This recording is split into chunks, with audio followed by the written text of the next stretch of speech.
Searching for peace? Welcome to OURADULLAM. At OURADULLAM, find the solace you need and the encouragement you seek. A place where your soul can rest and your heart can heal. Embrace the calm and let hope blossom. OURADULLAM, a refuge for the weary. Your journey to peace starts here.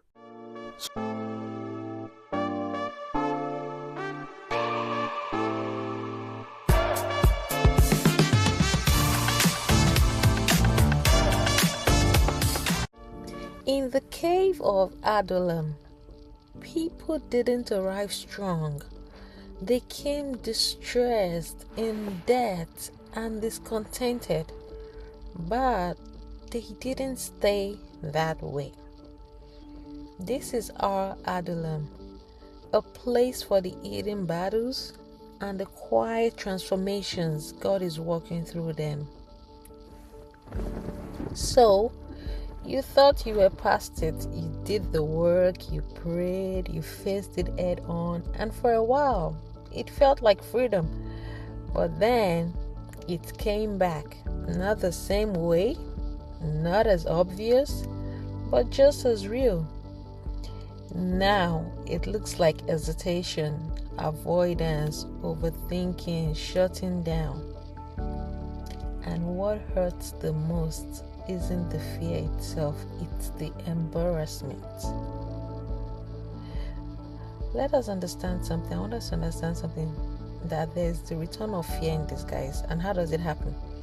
See, fear rarely comes back the same way twice. When it comes, it adapts. So what used to be panic before becomes control, and what used to be avoidance becomes perfectionism. So you're not back at the beginning, but it feels like it.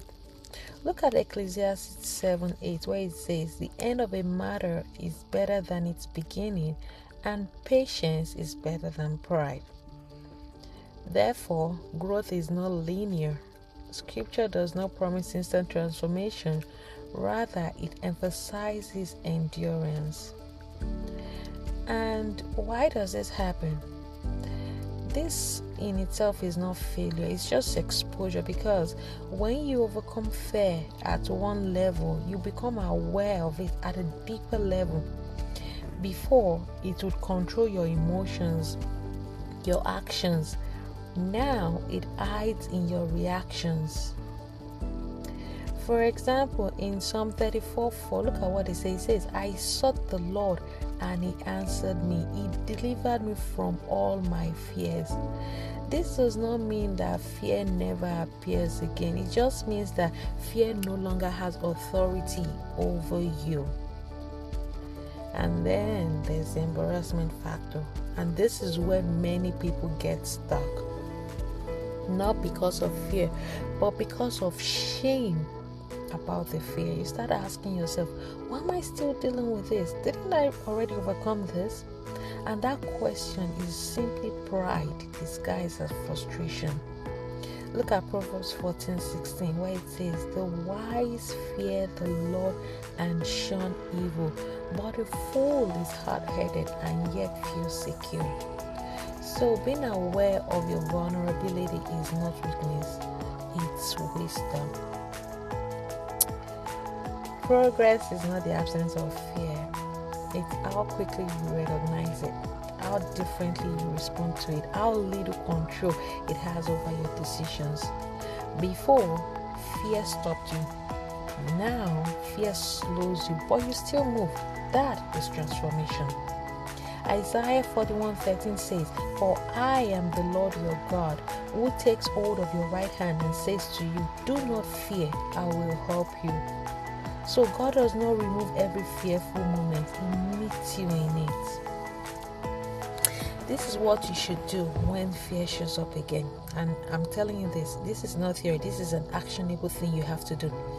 Foremostly, name it correctly. Say, "This is not I'm back to square one. Rather, this is I'm seeing it more clearly now." Secondly, interrupt that shame cycle, because embarrassment will keep you stuck longer than fear ever will. Thirdly, respond. Don't react. Pause. Breathe. Choose your next step intentionally.